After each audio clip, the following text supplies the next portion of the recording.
Bonjour à tous et bienvenue pour cette nouvelle vidéo aujourd'hui où je vais vous parler d'un roman qui était sélectionné dans le PLIB 2019, donc l'édition de l'année dernière. Je rappelle pour ceux qui ne savent pas ce qu'est le PLIB.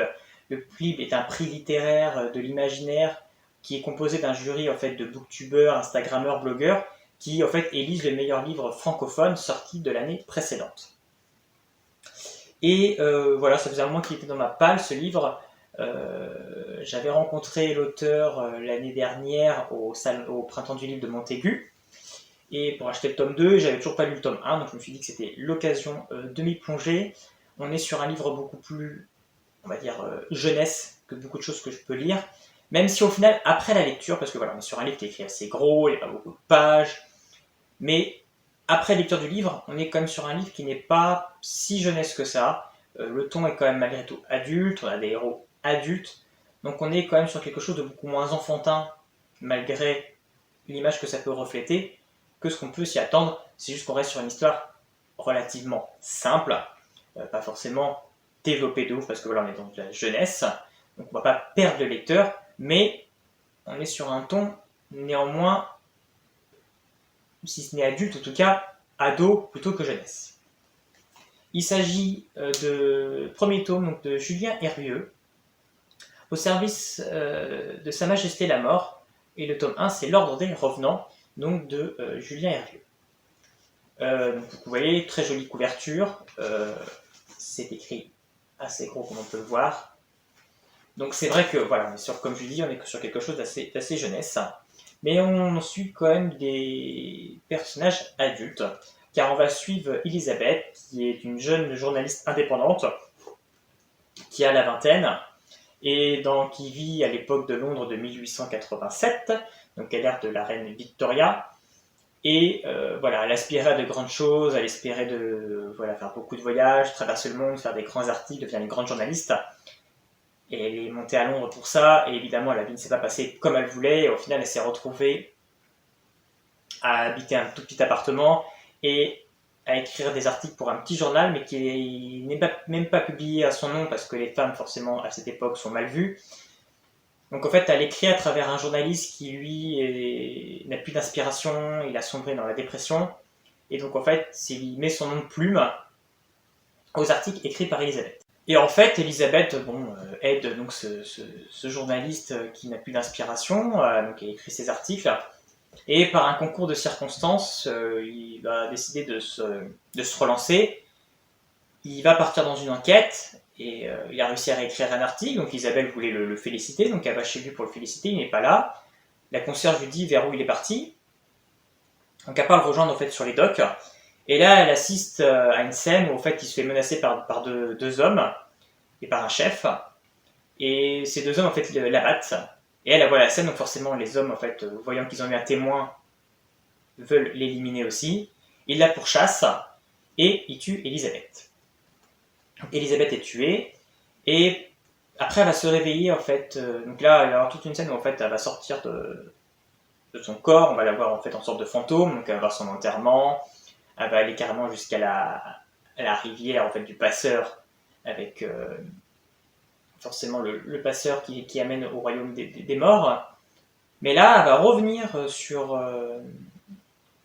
la terre, et elle va se réveiller dans son cercueil. Et un homme va la sortir de son cercueil, et elle va découvrir Duncan, qui va lui expliquer que la mort lui donne en fait une chance. Il a décidé de l'embaucher pour qu'elle travaille pour lui, et qu'elle devienne en fait une chasseuse qui cherche à éliminer les personnes qui arrivent à déjouer la mort.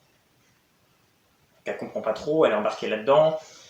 Il embarque tout de suite dans une mission avec elle, où il retrouve des individus qui en fait devraient déjà être morts, c'est ce que lui explique Duncan, ils devraient déjà être morts ces personnes-là, mais ils ont réussi à mettre en place ils ont trouvé des lieux magiques de nécromancie, qui permettent par un rite magique en fait, de déjouer la mort et de ne pas mourir, en fait, d'obtenir une sorte d'immortalité. Et Duncan avait donc pour mission de les infiltrer et de les éliminer, car c'est la mission donnée par la mort. Ils doivent arriver à éliminer ces personnes qui arrivent à déjouer la mort. Donc Elisabeth est emportée là-dedans, elle est vraiment très perturbée par tout ce qu'elle découvre, et Duncan va l'emmener au reste de l'équipe parce qu'il y a toute une équipe en fait au cœur de Londres qui lutte contre les personnes qui arrivent à déjouer la mort, et il va donc lui présenter les autres membres de l'équipe. Donc on va donc découvrir Iseult, qui est la chef, une jeune fille de 12 ans qui fait ça depuis des siècles et des siècles, Béatrix et Hank. Et à travers ces personnages, ils vont lui expliquer en fait plus globalement en fait ce qu'elle est, son rôle, ce qui est attendu d'elle, et aussi qu'en fait chacun développe un pouvoir et que d'une manière générale elle a plus de force, plus d'agilité, plus de rapidité, etc. Vu qu'elle n'a plus la contrainte en fait de la vie, elle acquiert beaucoup plus de puissance. Donc voilà un petit peu en gros l'histoire. De départ, l'amorce, l'introduction, qui est plutôt simple. Voilà, on découvre des personnages en fait, mais ça va vraiment aller un peu dans le surnaturel parce qu'il y a une deuxième mission qui va avoir lieu où en fait les personnes qui arrivent à surmonter la mort en fait sont devenues des vampires. Donc on est vraiment sur quelque chose d'assez surnaturel, qui est plutôt intéressant. Donc à partir de là, moi je me disais ouais bon, faut voir comment ça tourne, ça c'est pas non plus transcendant. Ce que j'ai aimé en fait, c'est toute la partie ensuite où en fait se met en place plutôt comme une enquête un peu policière. On est sur quelque chose un petit peu d'enquête, de mission d'infiltration. Et ça, j'ai trouvé ça intéressant avec un travail d'équipe, etc. en fonction de chacun de leurs pouvoirs qu'ils ont. Et c'est ça en fait que j'ai aimé dans ce livre et dans la manière que c'est traité et que c'est mis en place. C'est vraiment ça qui m'a plu parce que voilà, le tout est assez simple. Et comme beaucoup de livres en fait dans la jeunesse, avant de pouvoir dire un avis si j'ai vraiment aimé ou pas, il va vraiment falloir que je lise au moins le deuxième tome pour voir en fait la direction réelle que va prendre l'histoire. Parce que évidemment, si on reste là-dessus, voilà, ça va être plaisant. On va vite trouver ça ennuyeux parce que forcément, on ne voit pas forcément toute la dimension qu'il va y avoir dans cette intrigue.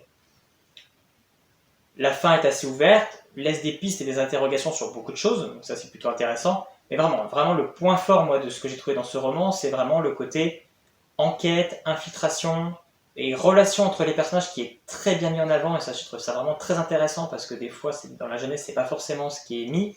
Et là vraiment on a une profondeur, une histoire et un passé au niveau de chacun des personnages, que chacun des membres en fait de cette équipe.